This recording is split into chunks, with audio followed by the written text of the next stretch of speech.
¿Cuántos son hijos de Dios acá? ¿Y cuántos se sienten amados por Dios? ¿Y por qué Dios los amó? O sea, ¿qué vio ese que dijo, uy, no, vea, Jerónimo, con esa camisa blanca, ¿cómo no amarte? Dijo Dios. Sería por eso que nos amó, o sea, ¿por qué Dios nos amó? Y jamás alcanzaremos a entender el por qué, la razón por la cual este Dios eterno nos ama. Pero espero que esta palabra de hoy es densa, o sea, el texto que nos corresponde es denso, pero le he pedido a Dios que me dé la sabiduría para poderlo explicar de la mejor manera y para que todos seamos ministrados con él. Y lo que quisiera empezar es preguntándole, no para que me lo conteste, sino para que lo piense allí, ¿qué imagen tiene usted de Dios? Cuando usted le hablan de Dios, ¿en quién piensa? ¿En cómo concibe usted a Dios? Porque creo que pueden haber como tres, máximo, seguramente hay más, pero hay tres formas en las que podemos percibir a Dios.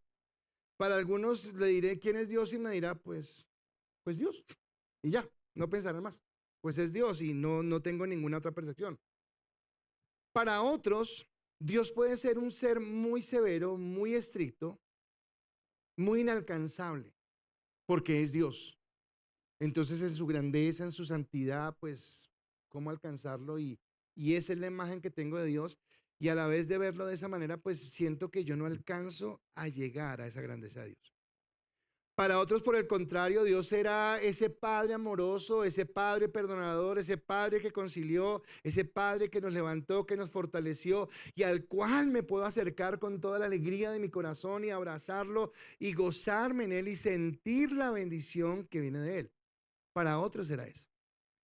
Ahora, ¿con cuál se identifica usted? Bueno, usted dirá, bueno, yo soy de los que, pues es Dios. Otros de pronto tendrán esa, de pronto, fortaleza en su vida y dirán, no me puedo acercar porque Él es tan santo y yo no creo que lo alcance.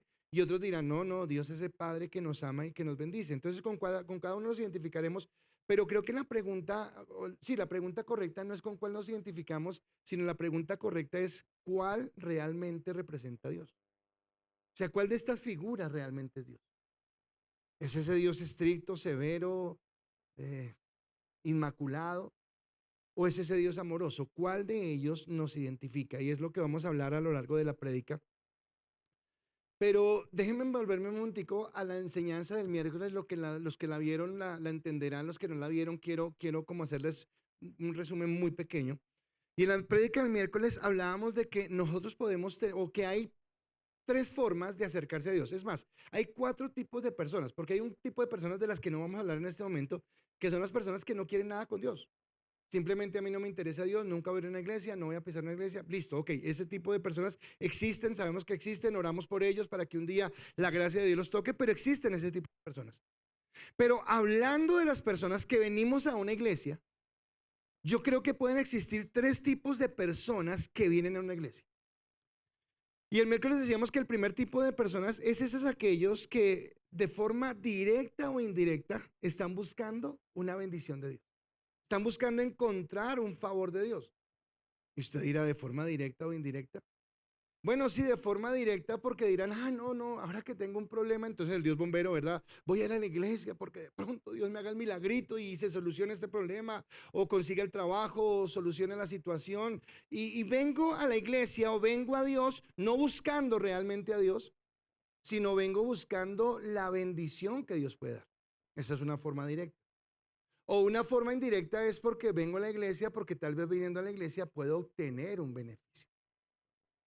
Entonces resulta que hay alguien que ofrece trabajo y va a la iglesia, y entonces yo me voy a ir allá a ver si de pronto él viendo me dice, oiga, este de pronto le va a dar trabajo. O está esa persona que me gusta y dice, ay, vas a la iglesia, yo voy a ir buscando la bendición de Dios, pero realmente no está buscando la salvación, sino está buscando salvar a esa persona de la soledad. Entonces, no es la razón correcta, ¿verdad? Y podemos venir más porque la gente vea que venimos a una iglesia y no realmente porque querramos encontrarnos con Dios. Esa es una forma de venir o de buscar a Dios. La otra es ese tipo de personas que pretenden acercarse a Dios porque creen que merecen la bendición de Dios. Entonces la verdad es que yo soy tan bueno, o sea, hago las cosas tan bien, soy tan honesto, le hago tanto bien a las personas, soy generoso.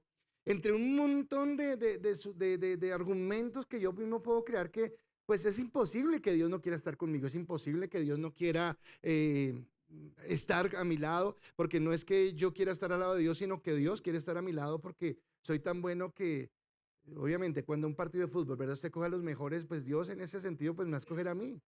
Soy de los mejores, soy tan juicioso, soy tan merecedor de todo lo que hay. Y es obvio para nosotros que las dos formas que acabo de decir son totalmente equivocadas, que están mal, que no tienen nada que ver con Dios. En primer lugar, porque Dios quiere que los que se acerquen a Dios quieran a Dios y no las bendiciones que se pueden obtener a través de Dios. Ahora, somos bendecidos por Dios tremendamente, pero Dios no quiere que yo lo mire, que yo lo siga, que yo lo ame por la bendición que me pueda dar, sino Dios quiere que yo lo ame porque Él es Dios. Y en ese mismo sentido también yo tengo que entender que tampoco hay algo tan bueno que yo pueda hacer, hay algo tan espectacular que yo pueda hacer, que Dios me mire y diga, no, definitivamente, ¿cómo no lo voy a tener en cuenta? No, venga para acá, no, eso tampoco existe. Porque en nuestro corazón hay maldad, o sea, nosotros somos por naturaleza personas que caminamos en una naturaleza pecaminosa. Algo que quiero que entendamos y a lo largo de la prédica lo vamos a mirar, es que nosotros no estamos destituidos de la gloria de Dios por los pecados que cometemos, sino por en sí mismo, por nuestra naturaleza pecaminosa, porque ellas son los que nos llevan a actuar pecaminosamente y a vivir situaciones que no son correctas delante de Dios. Y entonces en esa naturaleza es imposible que yo me acerque a Dios.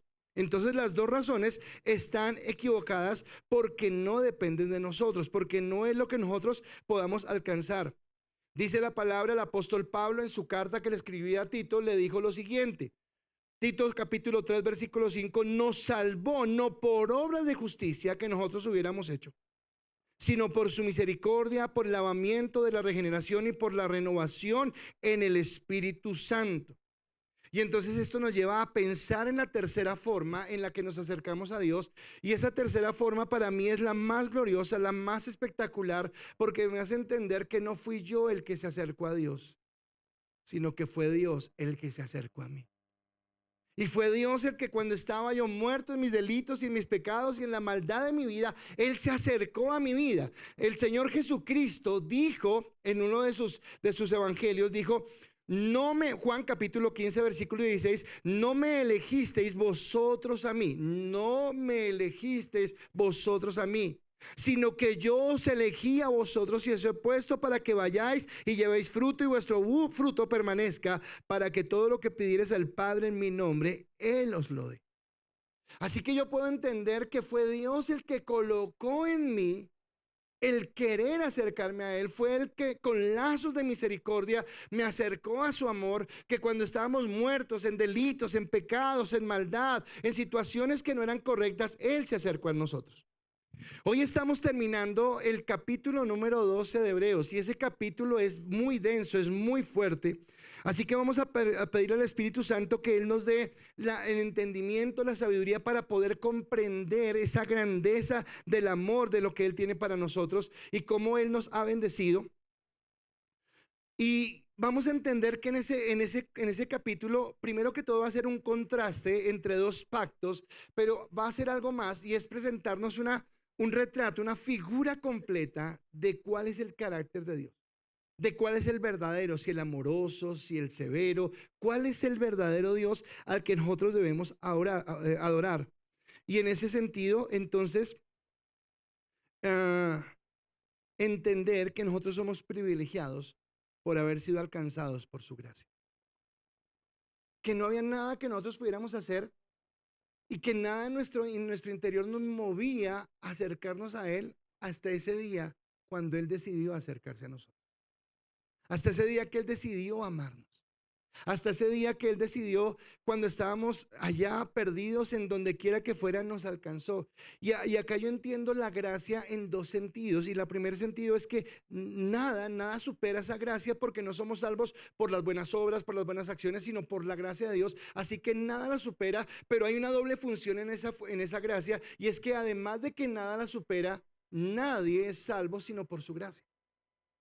O sea que no hay nada más grande que la gracia, que es la que nos da la salvación. Pero a la vez nadie puede ser salvo si no es por la gracia del Señor. Y eso le da el título a la enseñanza que tengo para esta mañana, y es: su gracia, solo su gracia, ¿qué la puede superar? Su gracia, solo su gracia. O sea, ¿qué supera eso? ¿Qué supera la gracia de Dios? Y de eso es de lo que vamos a hablar en esta mañana. Y como estamos terminando el capítulo 12 de Hebreos y ya nos queda solamente el 13, y como el autor de Hebreos está finalizando, yo quisiera ver cómo él concluye, cómo inició. Y para saber cómo concluye, cómo inició, quisiera volver a las primeras palabras que él nos dijo cuando empezamos el estudio de la carta de Hebreos. Y lo primero que él nos dijo cuando empezó la carta a los Hebreos, en el capítulo 1, versículo 1 al 4, el autor dijo lo siguiente: Dios, habiendo hablado muchas veces y de muchas maneras en otro tiempo a los padres por los profetas, en estos postreros días nos ha hablado por el Hijo, a quien constituyó heredero de todo y en quien asimismo hizo el universo, el cual, siendo el resplandor de su gloria y la imagen misma de su sustancia, y quien sustenta todas las cosas con la palabra de su poder, y habiendo efectuado la purificación de nuestros pecados por medio de sí mismo, se sentó a la diestra de la majestad de las alturas, hecho tanto superior a los ángeles cuanto heredó más excelente nombre que ellos. A veces uno lee la palabra y queda: wow, no entendí nada, pero sonó espectacular. ¿No le ha pasado? Dice: no entendí nada de lo que dijo, pero sonó glorioso. Bueno, quiero decirle que dijo. Dijo que Dios en el Antiguo Testamento nos habló muchas veces. Nos habló de muchas maneras. A través de profetas, a través de situaciones, a través de reyes. Pero que una y otra vez que el pueblo, que Dios habló a través de los profetas al pueblo, el pueblo una y otra vez endureció su corazón. Se apartó de él, no encontró. Pero dice que en los últimos días, en los postreros, y está hablando del tiempo en donde Jesús se hizo hombre y vino a la tierra, y ese tiempo donde Jesús se hizo hombre y vino a la tierra, hasta ahora, hasta el día de hoy, a través de los evangelios, Cristo nos ha hablado, o Dios nos ha hablado a través de Cristo, que es su Hijo. Pero antes de decirnos qué fue lo que nos habló el Hijo, nos dice quién es el Hijo. Y nos dice que Él es el creador máximo de todo cuanto existe. Es el Dios supremo, el Dios glorioso. No lo dije en el primer servicio, pero lo digo acá, lo digo en este momento. Todos en esta semana, sí sean 2 segundos, pero todos en algún momento prendimos el televisor o vimos una imagen en las redes sociales de la luna, ¿verdad? Que el lado oscuro, que no sé qué. Y a mí esa imagen me lleva a entender la majestuosidad, la grandeza, el poder del Dios al que estamos adorando, del Dios al que creemos. Y Cristo es el creador de todo cuanto existe. Y dice que ese Dios creador un día se hizo hombre para Él ser el que nos purificara a través del sacrificio que hizo para llevarnos a la bendición. Así que yo veo en Cristo, en esa obediencia que tuvo al Padre, una doble función, y Él es como el mensajero redentor de Dios. El mensajero, porque es quien viene a traernos el mensaje. Ahora Él directamente viene a hablarnos del amor de Dios, hablarnos de que no importa la circunstancia, no importa el momento, no importa lo que está pasando, Él siempre nos ha amado, Él siempre ha extendido sus brazos para recibirnos y para mostrarnos que fuimos apartados por Él, para vivir en su gracia, para vivir en su amor, para vivir en su misericordia. Eso es lo que nos está diciendo. Y que para hacerlo no solamente nos habló, sino que pagó el precio. Que Él se colocó en la cruz del Calvario, y en la cruz del Calvario tomó todos mis pecados, tomó toda mi angustia, tomó toda mi necesidad, y a cambio me dio a mí su bendición para que yo pudiera caminar en Él. Eso fue lo que hizo Dios para que ahora pudiéramos recibir su mensaje. Así que Él se constituye, Cristo, en el instrumento de Dios para que nosotros alcancemos la salvación, la purificación de nuestros pecados y entremos a caminar en la gracia y en la bendición de Dios. Y ahora uno entonces estas primeras palabras con las que inicia la carta de Hebreos, con lo que Jesús, no Jesús, sino el autor del Evangelio de Juan dijo con respecto a Jesús, empezando su capítulo, y solamente voy a Juan capítulo 1, versículo 16 y 17, y este es el inicio ya del preámbulo de la palabra, porque dice: porque de la plenitud tomamos todos, y gracia sobre gracia. Pues la ley por medio de Moisés fue dada, pero la gracia y la verdad vinieron por medio de Jesucristo. A Dios nadie le vio jamás. El unigénito Hijo que está en el seno del Padre, Él le ha dado a conocer. Entonces está hablando primero que Cristo se hace hombre, que el autor de la vida viene y se hace como uno de nosotros, que viene a estar en medio de nosotros, que antes de Jesús Dios a través de Moisés nos había dado la ley, pero que ahora en estos posteriores días nos ha dado la gracia para que podamos caminar en ese punto, y entonces constituye a Cristo como el punto de quiebre. Cristo es un punto de quiebre. ¿En qué sentido? Bueno, se conoce la historia. Antes de Cristo, después de Cristo. Pero digamos que más allá, Cristo es el punto de quiebre entre un viejo pacto y un nuevo pacto. Cristo es el punto de quiebre entre la maldición y la bendición. Cristo es el punto de quiebre entre lo malo y lo bueno. Pero si usted lo mira de manera personal, si usted lo mira en su vida, si usted lo dice, es para mí, es el Cristo que me amó a mí, que me bendijo a mí, entonces Cristo se convierte en el punto de quiebre para aquellos que vivíamos sin Dios, sin un sentido en la vida, sin un propósito en la vida, y que ahora por causa de haberlo conocido, por causa de tenerlo en el corazón, ahora somos redimidos por Él y vivimos en la gracia de Él y conocemos y entendemos el propósito que Él tiene para nosotros. Así que tomo las dos siervas que estaban ministrando hoy la alabanza, hablaron cosas muy profundas y que tienen que ver con la prédica. Pero tomo lo que dijo una de ellas en el sentido de que yo no sé cómo venga usted hoy, pero si tal vez usted está desanimado, si tal vez está cansado, si tal vez se le ha ocurrido, se le ha pasado por la mente volver atrás, volver a los caminos que tenía antes, volver a la vieja pasada manera de vivir, si tal vez ha dudado de su fe, este mensaje hoy nos va a reconfortar. Y este mensaje, como le dijo, este pasaje de Hebreos es muy denso, pero le pido a Dios que me dé la sabiduría porque lo que hay acá es una profundidad tremenda de lo que Dios quiere hablarnos.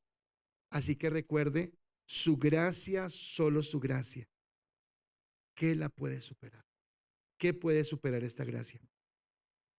Y mi primer punto en esta mañana es una confrontación entre la ley versus la gracia. La ley versus la gracia. Rápidamente, Dios creó al hombre, estaban caminando en comunión, en bendición. Dios le dijo al hombre, no coman de este árbol, el día que coman de este árbol ciertamente morirán. El hombre comió del árbol, fueron destituidos y se apartaron. A partir de ese momento el hombre caminó separado de Dios, caminó apartado de Dios. Dios una y otra vez intentó acercarse al hombre, intentó hablarle al hombre, el hombre no quiso, el hombre endureció su corazón, vino la perversidad, Dios se arrepiente de haber creado al hombre, entonces viene un diluvio, el arca de Noé, Dios salva a Noé, a su familia. Parece que las cosas van a cambiar ahora sí, pero vuelve y se crea se pobla la nación. Dios sigue tratando con el hombre, pero el hombre sigue con un corazón endurecido.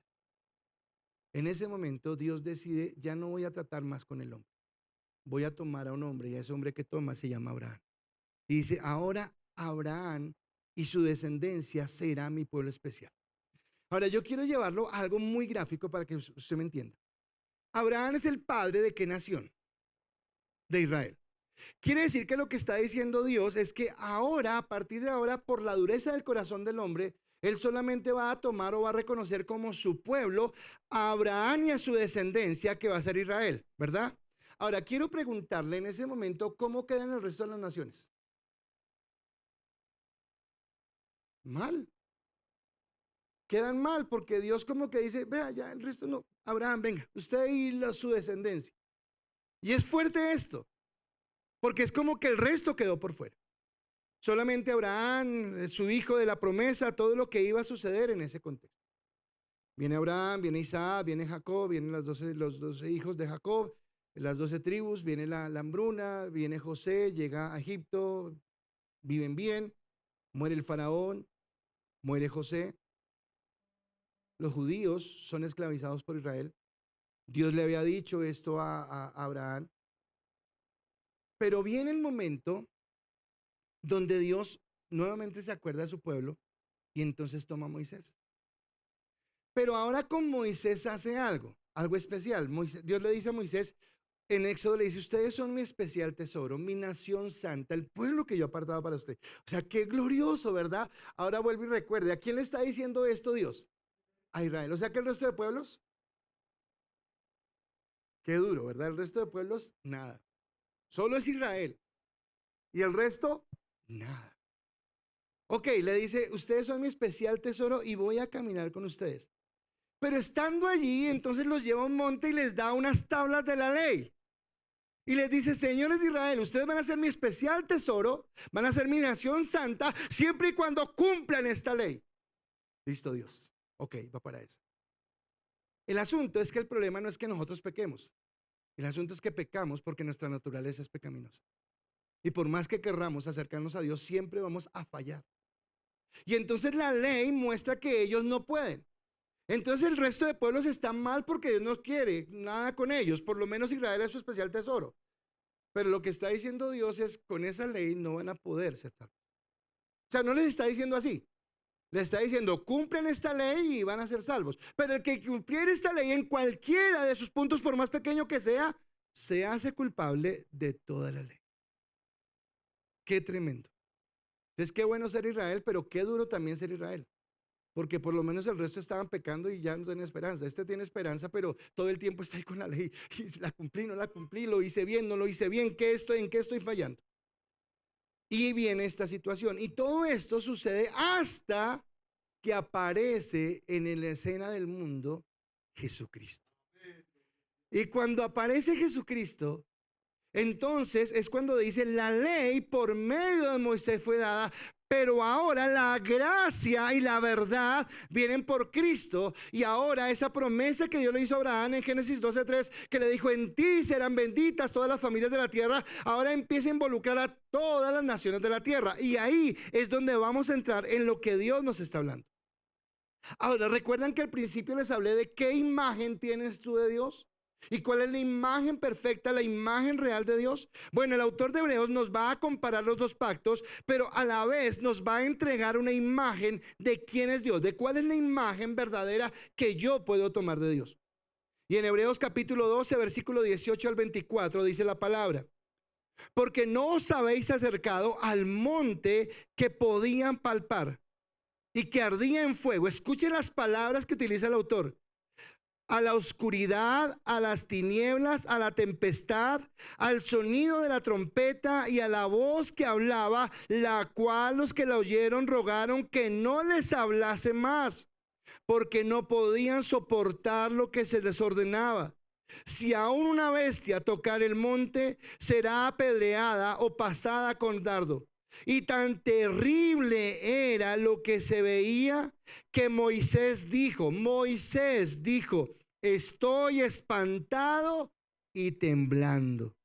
Versículo 22, sino que os habéis acercado al monte de Sión, a la ciudad del Dios vivo, Jerusalén la celestial, a la compañía de muchos millares de ángeles, a la congregación de los primogénitos que están inscritos en los cielos, a Dios el juez de todos, a los espíritus de los justos hechos perfectos, Jesús el mediador de un nuevo pacto, a la sangre rociada que habla mejor que la de Abel. Es lo que está diciendo. Ahora me está dando un paralelo, y ese paralelo está dado representado en dos montes, el monte de Sinaí y el monte de Sión. La primera me la referencia del versículo 18 al versículo 21 y el segundo le hace referencia del versículo 22 al versículo 24. La primera referencia hace alusión a la ley, a las tablas de la ley y a lo que Dios exigía del pueblo. La segunda hace referencia a Cristo y a la venida que todos esperábamos. Ahora, las dos representan una imagen clara de Cristo y una imagen clara de Dios. Dios es ese Dios santo, ese Dios reverente, ese Dios justo, ese Dios perfecto, ese Dios inmaculado que merece todo respeto, que merece toda nuestra santidad, al cual no podemos acercarnos desapercibidamente porque Él es santo y nosotros somos pecadores. Sión representa a Cristo. La parte del carácter de Dios que es amor, la parte de Dios que es bondad, la parte de Dios que es misericordia, la parte de Dios que es reconciliación. ¿Cuál es correcta? ¿La de Sión o la de Sinaí? Las dos son correctas. Y es importante que lo entendamos porque si tal vez su visión de Dios es que Dios es un Dios severo, inalcanzable, está bien, pero que Dios lo hace alcanzable a través de Cristo. Pero si la figura, y usted me ha escuchado hablar esto siempre, que me molesta cuando la gente habla con tanta confianza de Dios. O sea, Dios no es mi Diosito, Dios no es mi chuchito hermoso. No, no, Él es Dios, grande, santo y eterno, creador del cielo y de la tierra. Y yo no puedo tratarlo despectivamente, yo no puedo acercarme a Él solamente como quien se acerca a un amigo. Entonces yo entiendo que es amor, pero que también es un Dios reverente al cual me entrego con un corazón santo y genuino delante de Él. Antes de seguir, yo quisiera hacer el paralelo. Y va a aparecer un cuadro y yo quiero explicarle ese cuadro. Y ese cuadro tiene dos columnas. La primera columna habla Monte Sinaí y la segunda columna habla Monte de Sión. El Monte Sinaí me habla de un pacto de ley. ¿Pacto de ley qué es? Pacto por obras. Haz estas cosas y vivirás. Si tú cumples esta ley, vas a alcanzar la gracia de Dios. El pacto de gracia me dice, cree, ten fe, arrepiéntete y vivirás. En el monte Sinaí, el mediador entre Dios y los hombres era Moisés. Era el que mediaba ese pacto de la ley. En el monte de Sión, el mediador de ese nuevo pacto es Cristo mismo, que media entre Dios y los hombres. Sinaí es un lugar terrenal. Yo lo puedo ubicar en el mapa. Yo sé dónde está ubicado. Se puede palpar, se puede ver y se puede conocer dónde está ese lugar. Sión es un lugar espiritual. Es un lugar celestial en el cielo. Es un lugar al que Dios quiere que nos acerquemos para que veamos su gloria y su bendición. El terrenal, el del Sinaí, muestra angustia, muestra terror, muestra pánico, separación de Dios. El monte Sión muestra alegría, celebración y comunión. Sinaí representa la santidad de Dios. El Dios que tenemos es un Dios santo, es un Dios perfecto, es un Dios justo que no mezcla su santidad con nada que sea inmundo. El monte de Sión representa la gracia de Dios, el amor de Dios, la bondad de Dios. En Sinaí, la santidad de Dios nos condena. En Sión, la gracia de Dios nos salva porque nos muestra su amor. ¿Cuál de las dos es la figura correcta de Cristo? Las dos. Porque es Dios. Cuando habla del terror, tendría que usted, espero que ya hayan pasado por ahí, pero si alguno no ha pasado, lo invito a que pase. Usted tendría que ir a Éxodo y entender qué pasó cuando el pueblo salió de la tierra de esclavitud y estando en el desierto, Dios los lleva a un monte y Moisés va con todo el pueblo. Y dice que sobre ese monte viene la gloria de Dios, la gracia de Dios, pero que es tan fuerte que nadie puede ir a tocar ese monte ni pasar por ese monte porque la gloria de Dios está allí. Y que aun si un animal pasare, tendría que ser muerto por haber atrevido a tocar la gloria de Dios. Pero que allí hubo tormenta, hubo la manifestación, o sea, glorioso sí fue, pero no fue algo glorioso que despertara alegría, sino fue algo glorioso que despertaba temor, que despertaba angustia. Qué sé yo, no sé si usted ha estado en una tormenta eléctrica, pero lo más fuerte tormenta eléctrica que usted se acuerde, que suenan rayos y que suenan los relámpagos y que usted quiere meterse bajo la mesa porque usted siente angustia. Eso fue lo que vieron ellos. Vieron la manifestación de la gloria de Dios y en lugar de quererse acercar ellos a Dios, lo que quisieron fue alejarse porque era muy fuerte eso que estaba sucediendo. Así que la próxima vez que entendamos que Dios nos pide santidad, entendamos primero cuál es la santidad de Dios para que entendamos cuál es la santidad que Dios nos está pidiendo. Porque Dios no mezcla lo santo con lo profano. Porque Dios nos quiere santos e inmaculados, limpios para Él. Eso es lo que está hablando. Así que Sinaí representa esa santidad de Dios y está mostrando ese carácter de Dios que es real. Yo hablaba esta mañana y quiero hablarlo y yo no sé si usted en su familia o en algún lugar tenga una persona en la que usted confíe mucho, pero que a la vez esa persona le inspire respeto. O sea, yo tengo, bueno, voy a decir el nombre, era mi tío, ya falleció. Pero mi tío era una persona en la que yo sabía que me podía acercar, que si tenía un problema podía hablar con él, que si necesitaba algo, él me iba a ayudar, que él siempre iba a estar allí para estar conmigo. pero que yo le tenía un tremendo respeto. Yo sabía que él me amaba, yo sabía que él me quería, pero yo jamás me hubiera acercado a decir, entonces qué viejo. O sea, jamás, jamás, porque yo respetaba la autoridad que él representaba. Y él se que congraciaba conmigo, y él me hacía chistes, y él me molestaba. Y yo sentía ese molestarme como muestra de su afecto, pero jamás yo me atreví a igualarme a él por el respeto que le tenía. ¿Respetas a Dios de esa manera? ¿Tienes esa dignidad de entender que no es tu chuchito, que no es tu diosito, que no es tu bacán, sino que es Dios? Que es el santo, que es el eterno, que es el creador de todo cuanto existe, que es la gloria eterna misma reflejada en él. Y cuando yo veo a Dios de esa manera, entonces también me hace consciente de la incapacidad que yo tengo de acercarme a él por mi propia fuerza. De la incapacidad que tengo de decirle, Señor, mira que soy bueno, mira que soy santo, mira que yo, no puedo, no hay nada que yo pueda hacer que me permita a mí acercarme a esa santidad y a esa perfección. Así que gloria a Dios por Israel, porque tenía a Dios y tenía la ley. El resto de los pueblos, de las naciones, estaban apartadas de Dios, pero Israel también. Israel también, porque cualquiera que fallara en el más pequeño de los mandamientos se hacía culpable de toda la ley. Y acá es donde Pablo escribe en la carta a los Gálatas y dice lo siguiente, Gálatas capítulo 3 versículo 10 al 13: porque todos los que dependen de las obras de la ley están bajo maldición. Pues escrito está: maldito todo aquel que no permaneciere en todas las cosas escritas en el libro de la ley para hacerlas. Y porque por la ley ninguno es justificado para con Dios, es evidente, porque el justo por la fe vivirá. Y la ley no es de fe, sino que dice: el que hiciere estas cosas vivirá por ellas. Cristo nos redimió de la maldición de la ley, hecho por nosotros maldición, porque está escrito: maldito todo el que es colgado en un madero. Ahora, me impresiona acá porque me hace entender que si falláramos en uno, y esto usted me lo ha escuchado, pero lo repito, cuando Cristo vino a la tierra, Él no vino como un adulto de una vez a ir en la cruz del Calvario, ya pagué el precio y me voy. No, era necesario, y el ministerio de Cristo no empezó en su última semana. El ministerio de Cristo empezó, o lo que hizo en la tierra, empezó desde el mismo momento en donde fue concebido.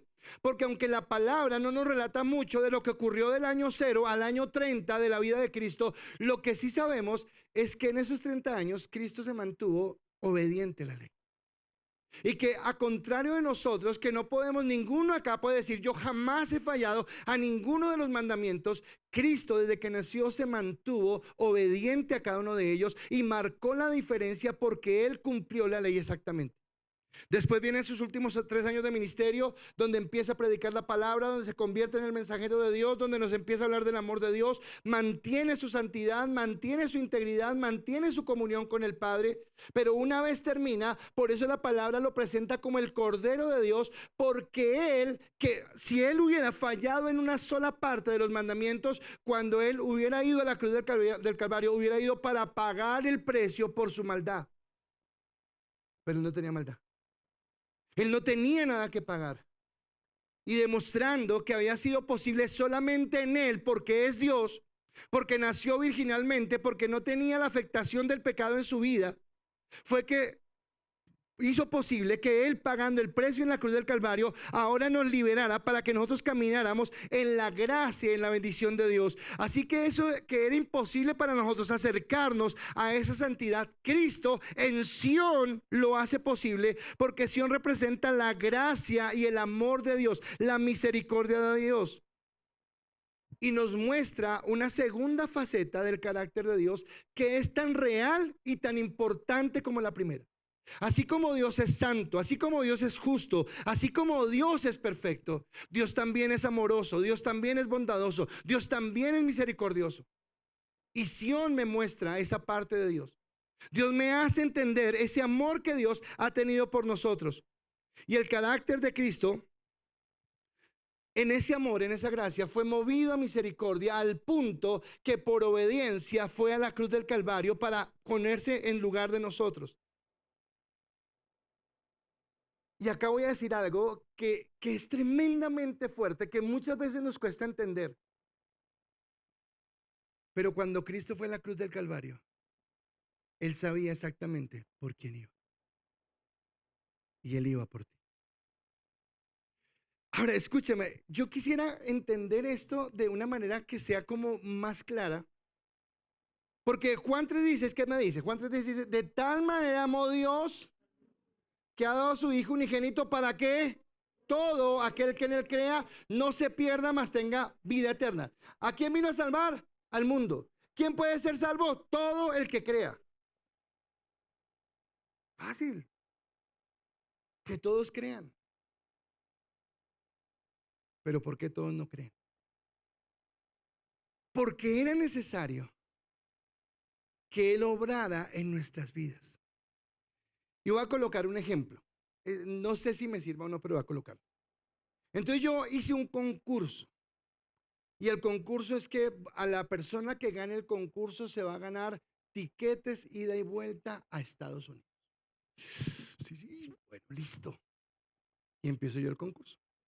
Tum, tum, tum, tum. Y en las eliminatorias, y alguno de ustedes ganó el concurso. Y yo le digo, listo, se ganó el concurso, ahí están las tiquetes. Y usted los va a coger. Y yo, un momentico. Y usted me dice que me lo gané. Sí, se lo ganó. ¿Tiene visa? No, no tengo visa. No, usted no puede ir. ¿Quién sigue? ¿Y quién podrá ir a Estados Unidos? No el que solamente se ganó el concurso, sino el que tenga la visa para entrar. Porque aunque usted llegue a los Estados Unidos y le dije a la gente de migración, es que yo me gané un concurso y tengo estos tiquetes, él le va a decir, no me importa, ¿tiene visa? No, no tengo, pero me lo gané. Qué pena, usted no puede entrar. ¿Para quién fue la salvación? Para todos. Pero ¿quiénes la alcanzan? Los que tienen visa. Los que han disfrutado de la gracia de Dios. Porque es por Él, no por nosotros. Y la gracia de Dios te alcanzó. Y es la gracia de Dios la que te da el pasaporte de entrada, la puerta de entrada al cielo. ¿No es glorioso Dios? ¿No es grande lo que Él hizo? Así que me habla que eso es Sión, que me muestra que Él me eligió. Entonces ahora déjeme volver a Abraham.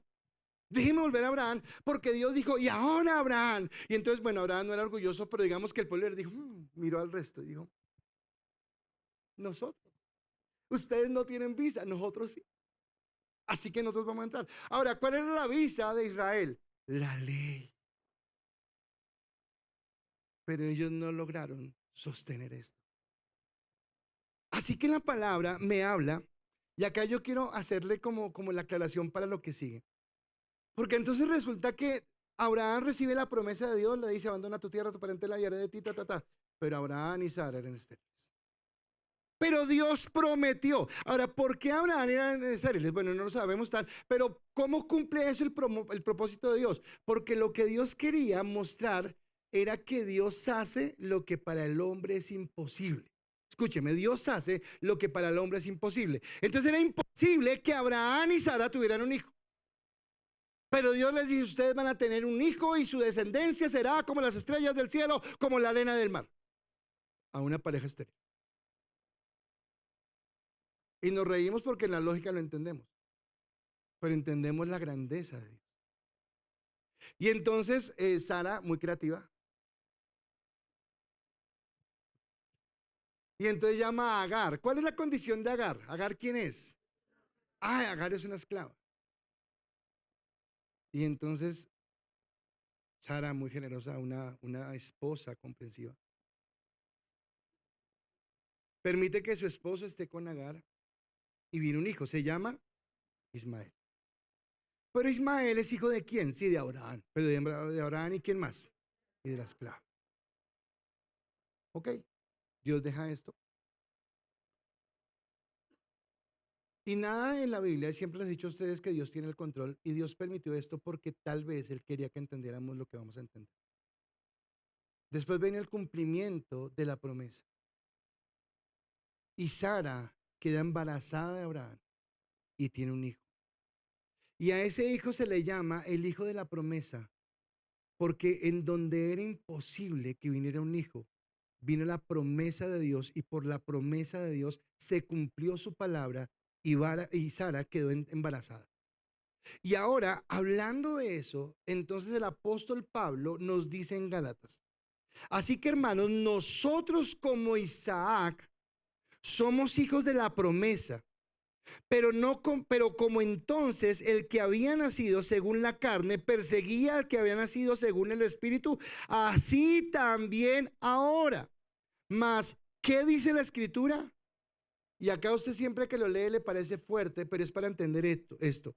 Echa fuera a la esclava y a su hijo, porque no heredará el hijo de la esclava con el hijo de la libre. De manera, hermanos, que somos hijos, no somos hijos de la esclava, sino de la libre. ¿No le da gloria a Dios? ¿No se alegra de saber que usted ha sido parte de la gracia y de la bendición de Dios? Que Dios la apartó. Ahora, ¿por qué? Volvamos a la visa. Porque Dios murió por toda la humanidad, porque todos aquellos que en Él crean van a ser salvos por Cristo, pero fue Cristo el que colocó en nosotros el acercarnos a Él, el poder entender la necesidad que teníamos de Dios. No fue que Dios vio en mí buenas obras, no fue que Dios vio en mí la capacidad, sino fue que su gracia me alcanzó. Y hablábamos de que Cristo era el primogénito y entendíamos o hablábamos el miércoles acerca de la primogenitura. Y mientras que para nosotros primogenitura se limita solamente al primero que abre una matriz, al hijo mayor de una familia, la palabra presenta primogenitura como a alguien que tiene un lugar de preeminencia, un lugar especial, un lugar de bendición. Déjeme volver al juego. Usted no, al concurso de los, ¿usted no le parece duro para el que se ganó los tiquetes, los tuvo en la mano? Y que le digan, no, pero no tienes visa, qué pena. No, no puedes entrar si tienes buenas intenciones y participaste en el concurso y todo, pero te falta algo. Y lo que nos falta o lo que les falta a los que no tienen a Cristo en su corazón es la gracia de Dios. Porque Él nos ha dotado, nos ha cubierto con su gracia para que ahora nosotros seamos primogénitos con Él, entendiendo que no es que seamos primeros, sino que tenemos un lugar de preeminencia en Dios. Romanos capítulo 8, versículo 17 y 21 dice la palabra, y si hijos, también herederos. Herederos de Dios y coherederos con Cristo, si es que padecemos juntamente con Él, para que juntamente con Él seamos glorificados. Versículo 29.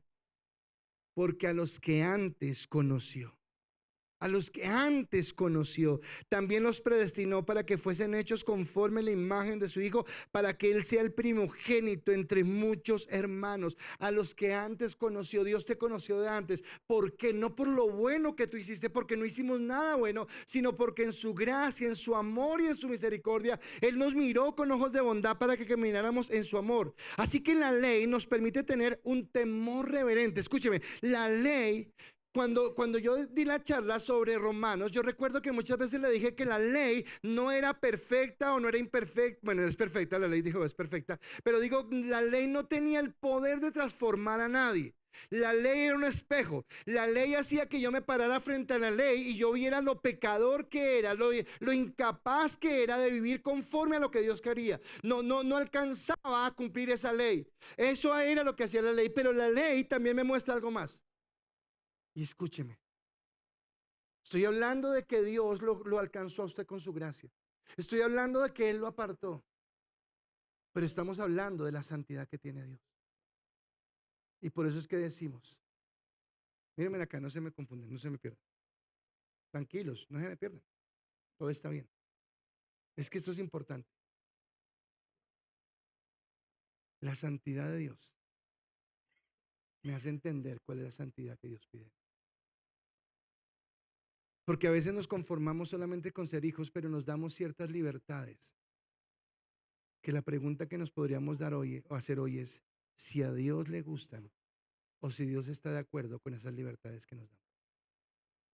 Con esas pequeñas formas de actuar, con esas pequeñas decisiones que tomamos, con esas formas en las que pensamos, con esas cosas que hacemos cotidianamente, porque estamos hablando de que la ley nos muestra que tenemos que acercarnos a Dios con un temor reverente, porque Dios no mezcla su santidad y porque Dios no quiere que tú mezcles tu santidad, ni que la pongas en juego. O tú eres o tú no eres. Ay, pastor, pero seguimos pecando. Sí, claro. Seguimos pecando porque hay una naturaleza pecaminosa. Ayer en el grupo que estaba, les compartía a una persona, pues todo el grupo, pero en especial a una persona, le compartía el texto de Filipenses donde dice, y el que inició en nosotros la buena obra, es fiel para terminarla hasta el fin de los tiempos. Pero lo que está diciendo es que Dios cada día nos va preparando más para que entendamos que somos apartados, que tú no eres cualquier persona. Por eso ya no te mezclas con el mundo. Por eso hay cosas a las que no te puedes dar libertad, porque Dios es un Dios reverente. Ahora, mira la imagen del Éxodo, mira la imagen de la gente teniendo temor de acercarse a ese monte, porque ese monte representaba la gloria de Dios, la santidad de Dios. Y ese Dios santo, ese Dios eterno, es el Dios que te alcanzó, es el Dios que te lavó con su sangre, es el Dios que pagó con su vida un precio por ti. Y tú no puedes jugar con tu santidad. Tú no puedes jugar a que no importa, a que Dios es buena gente, a que Él me entiende, porque Dios es santo, porque Dios es recto, porque Dios es justo. Pero a la vez la gracia me permite entender que a través de la sangre del Cordero, a través de la sangre de Cristo, yo me puedo acercar confiadamente a ese Padre. Y puedo amarlo y puedo entregarle mi vida y puedo consultarle mis problemas, mis preocupaciones, entregarle mis luchas y mis cargas, porque entiendo que Él es el Dios que me amó. Ahora, yo quiero preguntarle, no me lo responda, pero yo quiero preguntarle, ¿usted entiende lo que significa que usted fue apartado? Usted es consciente de dónde lo sacó Dios. Usted es consciente del precio que se pagó por su vida, porque fue el precio que Cristo pagó en la cruz por lavarlo, para que usted no sea beligerante, no sea liviano, no sea descuidado con la santidad que Dios ha colocado en su vida. Y viene un segundo punto que es igual de impactante. Si la ley inculpa, rechazar la gracia condena. Si la ley inculpa, rechazar la gracia condena. La ley mostró la incapacidad del hombre para acercarse a Dios. Ahora vuelvo y le pregunto, le pregunto, ¿cómo estaban las naciones por fuera de Israel en el Antiguo Testamento? Perdidas, pero sin esperanza. Pero ¿cómo estaba Israel con la ley? Tenía de pronto un poquito más de esperanza, pero lo que la ley hacía mostrarle una y otra vez era, señores no pueden, señores no pueden, señores no pueden, señores no pueden, señores no pueden. Así que era más fuerte. Y entonces quiere decir que aunque la ley nos inculpa, escúcheme esto, rechazar la gracia nos condena. Porque al final todo en esta tierra se resumirá a una sola cosa. ¿Aceptaste la gracia de Dios en Cristo Jesús o la rechazaste? Porque en eso se reduce todo. ¿Aceptaste o no aceptaste? Porque de tal manera amó Dios al mundo que dio a su Hijo, para que todos aquellos que crean en Él se salven y tengan vida eterna. Eso es lo que Dios hizo. Pero ahora la pregunta es, ¿tú aceptaste? Y si aceptaste, ¿entiendes la santidad que Dios demanda de ti? Vuelvo y les digo, es denso este texto, pero versículo 25 al 27 de Hebreos 12 dice, mirad que no desechéis al que habla, porque si no escaparon aquellos que desecharon a los que los amonestaron en la tierra, está hablando de la ley, mucho menos nosotros si desecháramos al que nos amonesta desde el cielo, se llama Cristo, la voz del cual conmovió entonces la tierra, pero que ahora ha prometido diciendo, aún una voz, y conmoveré no solamente la tierra, sino también el cielo. Y esta frase, aún una vez, indica la remoción de las cosas movibles como cosas hechas para que queden las inconmovibles. ¡Wow! Otra vez dijo, ¡wow! ¿Qué dijo? No sé, pero ¡wow! Sonó espectacular.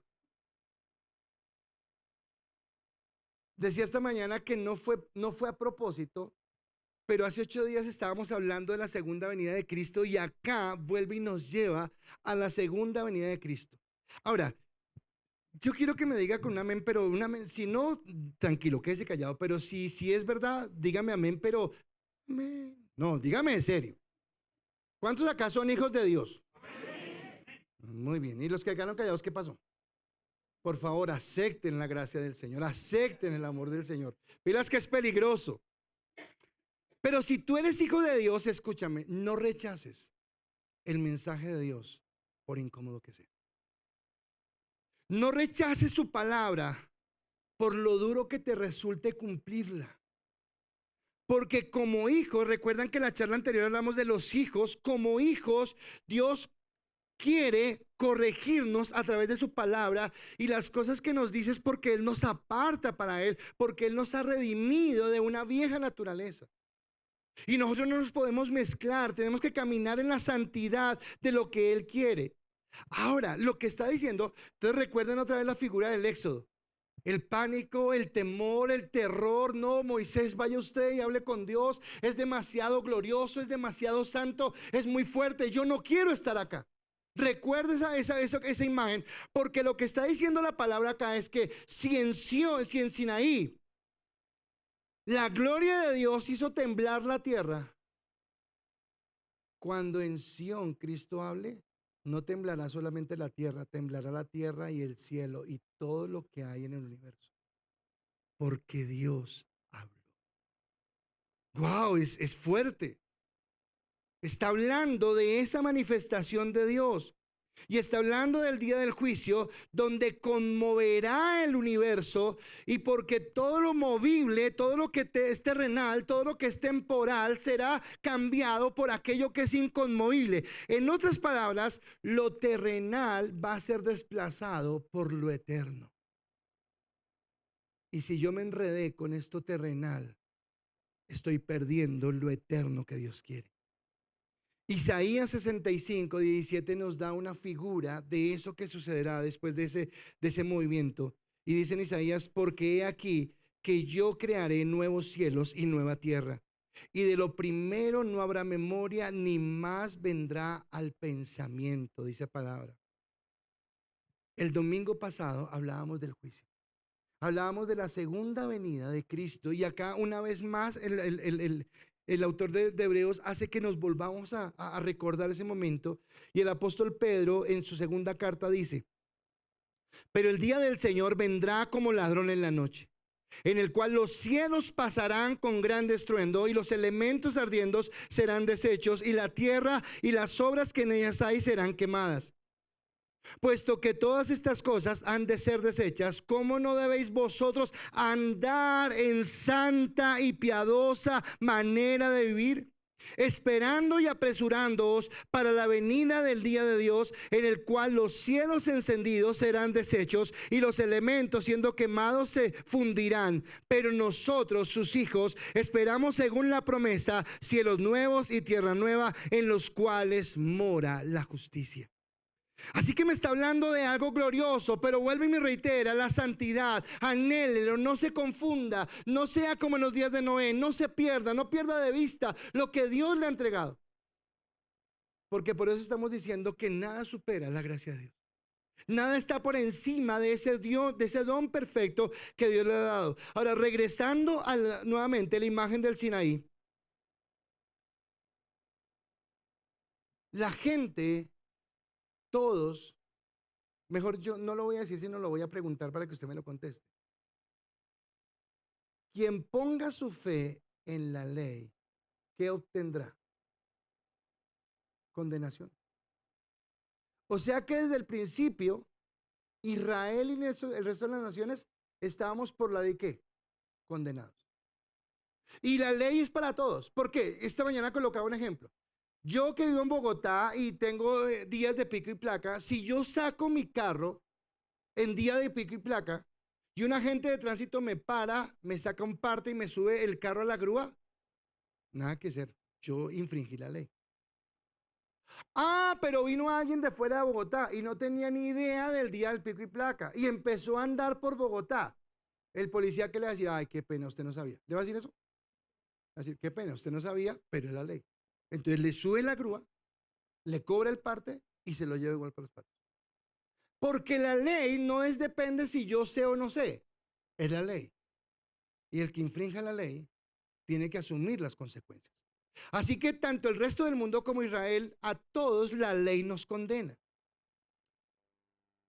Si a todos nos condena, quiere decir que solamente hay una verdadera opción de Dios para ser salvo. Hay solo una. Y esa única opción que tenemos para ser salvos está en Cristo. Y solamente aquellos que miramos a Cristo, solamente aquellos que creemos en Él, solamente aquellos que hemos sido guardados, amparados, bendecidos con la gracia de Dios y hemos aceptado a Cristo, podremos alcanzar la bendición. Así que gracias a Dios por su gracia, gracias a Dios por su amor, porque Él nos apartó, porque Él te apartó a ti, porque Él te llamó, porque te escogió desde antes de la fundación del mundo para que fuese su hijo y caminaras en santidad en Él. Pero ahora viene al final, en mi último punto, como hijos, ¿cuál debe ser nuestra actitud ante el Padre? Ok, listo, gracias, gloria a Dios. Ahora soy hijo, pero ¿cuál es mi actitud? ¿Cómo debo comportarme yo delante del Padre?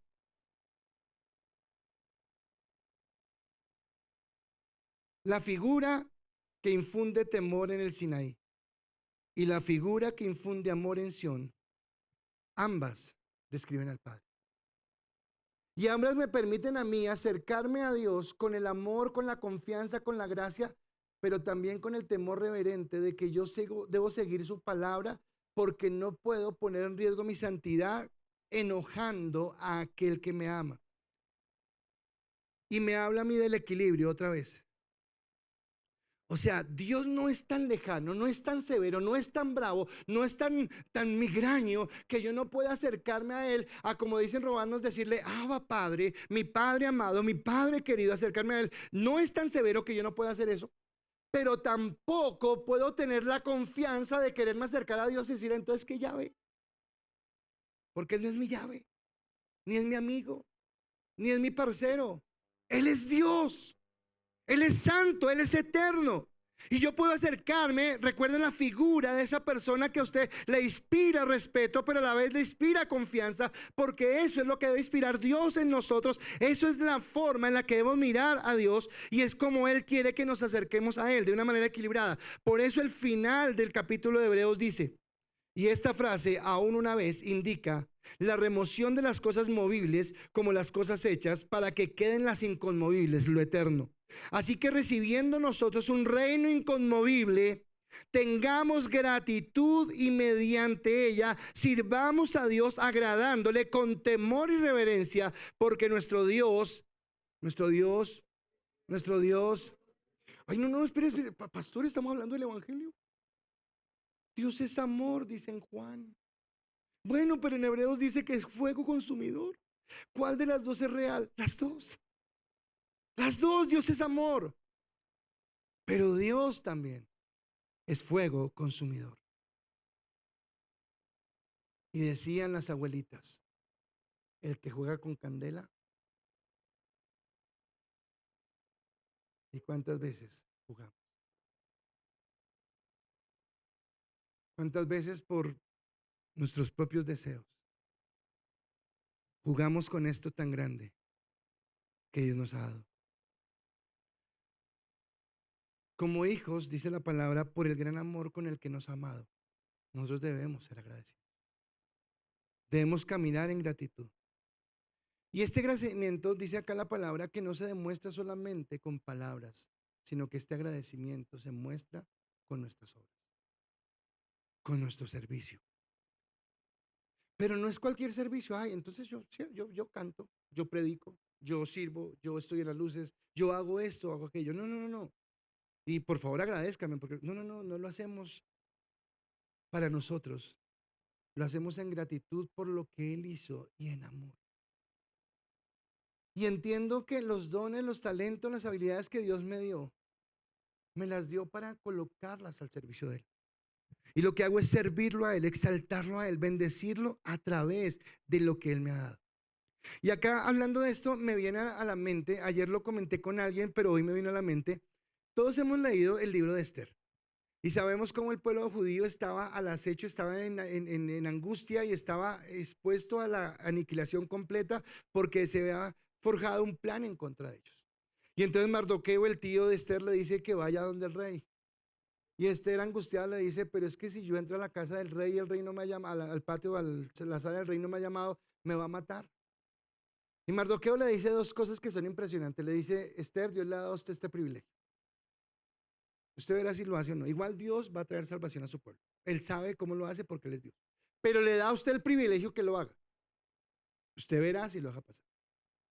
Pero en segundo lugar le dice, y usted no sabe si para esta hora Él la colocó en el rey. Quiere decir que todos los talentos, todas las habilidades, todas las cosas que usted ha vivido, todo lo que usted viva, Dios lo ha permitido para que usted pueda ahora servirle. Y servirle con gratitud, servirle con alegría, decirle, Señor, acá está mi vida en expiación, en sacrificio vivo, santo y agradable, dicen Romanos, para que mi vida sea de bendición para ti. ¿Y cuál es nuestro mayor galardón? No que el pastor me diga gracias, no que me pongan en la cartelera el mejor servidor del mes. No, eso es basura, eso es bobadas de este mundo. Nuestro mejor galardón es saber que tenemos el derecho al cielo. Pastor, ¿y cómo es el cielo? No sé. Yo lo único que sé del cielo es que dice, el cielo es azul y mi pañuelo es blanco, millonario. Solamente sé eso. Hasta aquí llegó la prédica. Lo saqué del tercer cielo. Pero yo quiero decirles que aunque yo no sepa cómo es el cielo, encontré una descripción donde me habla del cielo y quiero leérsela. El cielo. Así como no hay realidades terrenales que puedan compararse con la miseria del infierno, tampoco hay deleites terrenales que sirvan de analogía exactas para las maravillas del cielo. Así como encontramos imágenes bíblicas sombrías y horrendas para el infierno, así también encontraremos imágenes exquisitas y prometedoras para el cielo. Se le compara con el paraíso, con el seno de Abraham y con una ciudad gloriosa que desciende del cielo. La Nueva Jerusalén se describe en términos de calles de oro, como cristal transparente, un lugar con muros adornados con toda clase de piedras preciosas y un ambiente de gozo perpetuo y sin fin. Lo más notable del cielo es que es lo que está ausente, así como lo que está presente en él. Entre las cosas que estarán ausentes están las lágrimas, la tristeza, la muerte, el dolor, la oscuridad, las personas impías, el pecado, los templos, el sol o la luna y la maldición del pecado de Adán. Entre las cosas que estarán presentes están los santos, el río de agua viva, el árbol de la vida, el Cordero de Dios, la adoración, la cena de las bodas del Cordero y su esposa, el rostro descubierto de Dios y el sol de justicia. El cielo es donde está Cristo. Es la dicha eterna de la comunión con el Dios hombre.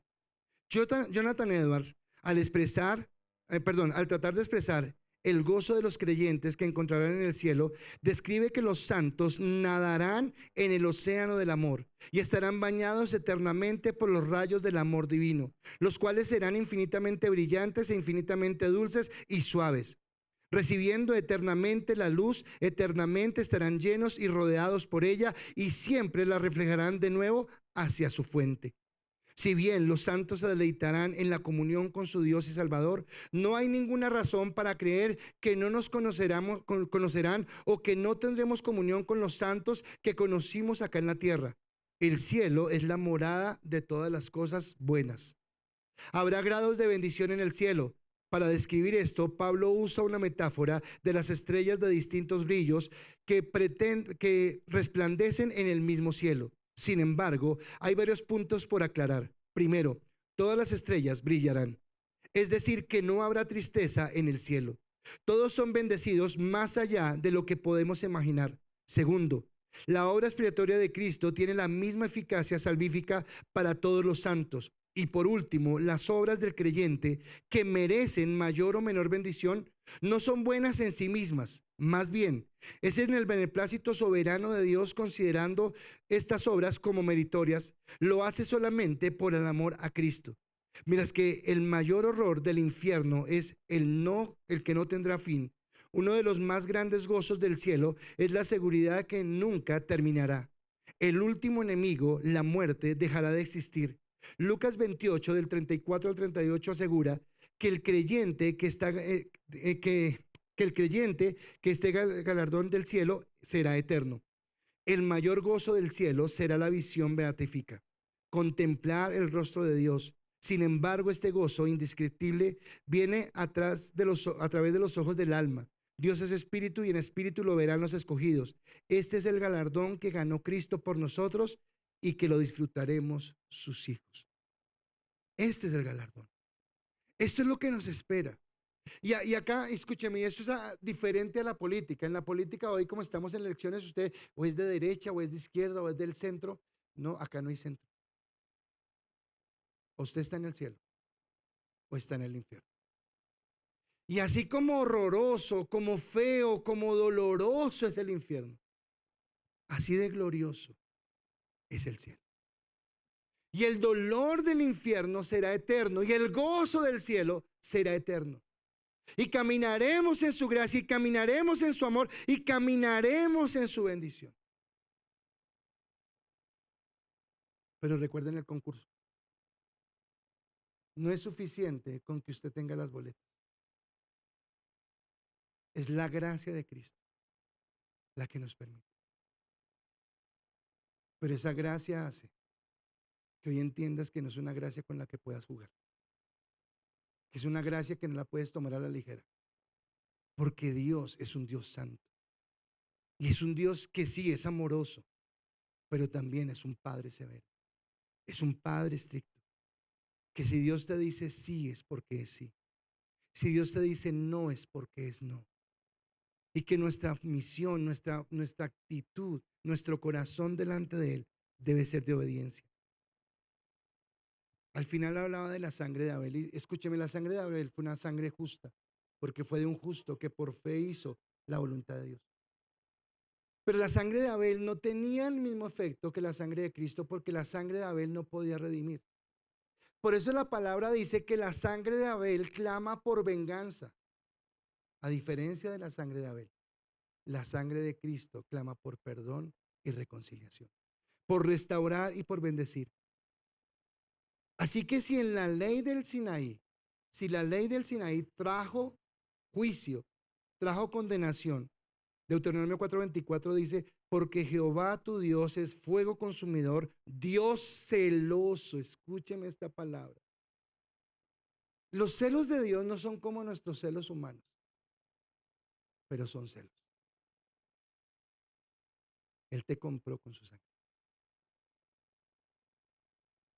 y tú le perteneces a Él. ¿Entiendes eso? Dios es un Dios celoso. Así que si por la ley fue duro el castigo, será mayor el castigo para todos aquellos que rechacen el sacrificio de Cristo. Lucas capítulo 3, versículo 16 y 17, escúcheme, está hablando de Cristo. Y este es el último mensaje, bueno, los últimos mensajes que compartió Juan el Bautista. Y él dijo, respondió Juan diciendo a todos, yo a la verdad os bautizo en agua, pero viene uno más poderoso que yo, de quien no soy digno de desatar la correa de su calzado. Él os bautizará en Espíritu Santo y fuego. Su aventador está en su mano y limpiará su era. Recogerá el trigo en su granero y quemará la paja en el fuego que nunca se apagará. Porque el trigo no tiene nada que ver con la paja. Y por eso Dios te llama a la santidad. Así que no olvidemos que Dios es amor, pero también es fuego consumidor. Así que no te acerques a Dios esperando una bendición. Las vamos a alcanzar, las tenemos, pero no te acerques a Dios por una bendición. No te acerques a Dios pretendiendo que tú mereces lo que Dios te da, porque vas a fracasar pensando eso.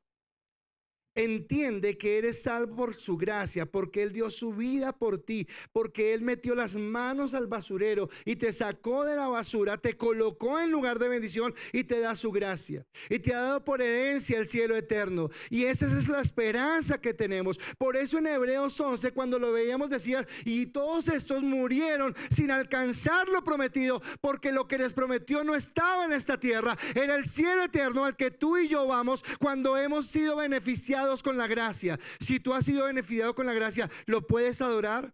Puedes levantarle un aplauso al Señor y decirle: gracias, Dios, por tu gracia, por tu amor. Su gracia, solo su gracia. ¿Qué la puede superar? ¿Qué puede superar la gracia de Dios? Y es lo que Dios nos habla a través de estos textos densos, pero de los cuales nos llaman a amar a Dios, agradecer por su gracia, pero entender que la santidad simplemente es más que un simple deseo. La santidad es entender que fuimos apartados. No te mezcles con lo profano. No pongas en riesgo tu santidad.